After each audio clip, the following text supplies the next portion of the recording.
Hello, welcome to this video, and in this we're looking at metaphorical transformation. It has to be probably one of my favorite ways of working with people.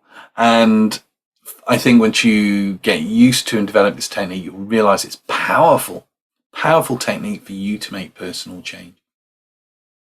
But, and that's not the kind of but that cancels out what I just said. That's the kind of but that is preceding an announcement, so to speak. And that is, I'm not just going to, in this videos, share with you the metaphorical transformation technique. I'm going to take you through another method as well for creating really powerful change inside. It's a little bonus, my way of saying thank you for buying the book. All these videos are my way of saying thank you to buy the book. I really appreciate it. So a metaphor is where you say something is something, even though it's not actually really true. And I think the example I use in the book, which I'm pointing down there because my copy's here, is the idea of a road, twisty, turny road, ups and downs. Life is a road, twists and turns with ups and downs. Is a metaphor. Life isn't really a road, is it? It's it's not concrete or a dirt track or anything like that. But it kind of takes that idea of journey, the essence of that. And so what we can do with our limiting beliefs is first identify a limiting belief. And I'm going to take something general like I'm stuck. That's a limiting belief. So I'm stuck. Okay. So what's the metaphor for that?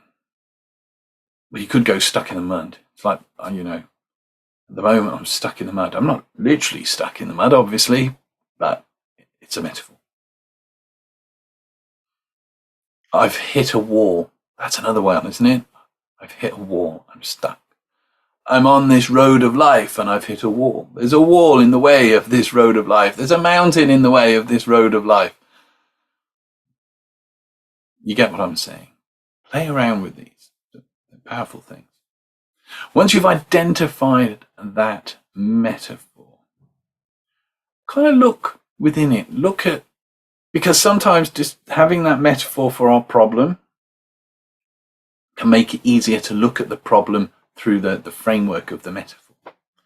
So take some time, ponder that metaphor. What does it mean to you? Explore the imagery of that metaphor. I mean, if it's like there's a wall in front and you can't see beyond it, what's that wall look like? What is it in the nature of a wall that stops you from seeing beyond it? Do all walls stop you from permanently seeing? Pull it apart. Look at the metaphor of the problem. And then take the imagery, take the metaphor, and start to change it. One way you could do this is, I'll go with the journey, the road I'm traveling, I've just hit a wall. That's the metaphor. Not really, it means I'm stuck and I don't know how to move forward. But the road I'm traveling, I've hit a wall. I don't know how to continue. So after pondering this, having gone into that imagery, picturing myself, imagining myself, and quite often we'll do that anyway, but myself on this road, and then in front of me is this wall. Do I know there's something beyond it? Well, there is, because life is continuing, so there must be something beyond that wall. What could that be? I wonder, and you can ask yourself this thing, I wonder, what is that beyond that wall? Or, if I don't know, you can just imagine what's beyond that wall. You could imagine you're already on the other side of that wall.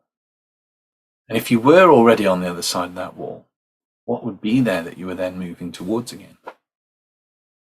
Or if you imagine yourself on the other side of that wall, looking back, how did you get past it? How do you get around it?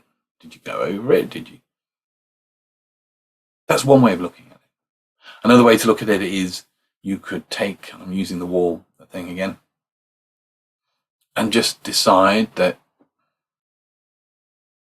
for the next week or so, every day you're going to just imagine yourself on that road by that wall, But each day you take a brick or a stone out, place it to one side. And you keep doing that until you've changed that metaphor, that imagery. Another way to do it is to look at the metaphor of the wall again. I'm using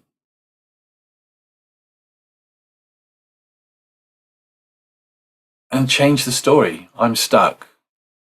I'm on this road, this journey, and I've hit a wall. Don't hit it, gently approach it. Gives you a bit more time to think. Because quite often we'll tell ourselves, oh, I've hit this wall. That's it. It's like, well, that's it, hit a wall. I'll stand here, hit a wall. Actually, what you can do is you can add to the metaphor, add to the story. I'm on this journey, I've hit a wall, and I don't know my way around it yet. Again, it's just a little twist, a little reshaping. Or I haven't found the edge of it yet. I haven't found my way around it yet. Adding yet to our metaphors can really powerfully help move us forward. And it's not just like I'll have a quick think about this this morning after a brew. Revisit it. In fact, having a cup of tea or a cup of coffee is a good time, if you can, if you're by yourself especially, to just revisit.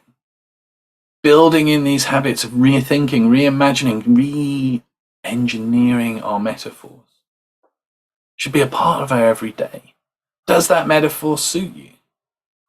No. The other thing you can do is go, I don't like this metaphor. I don't like this wall that I've hit. How can I change this? And what can I do? So you pick another way. Add a ladder. I've hit a wall, but there's a ladder that I'm about to climb. I've hit a wall and there's a lump hammer right next to me, or a sledgehammer.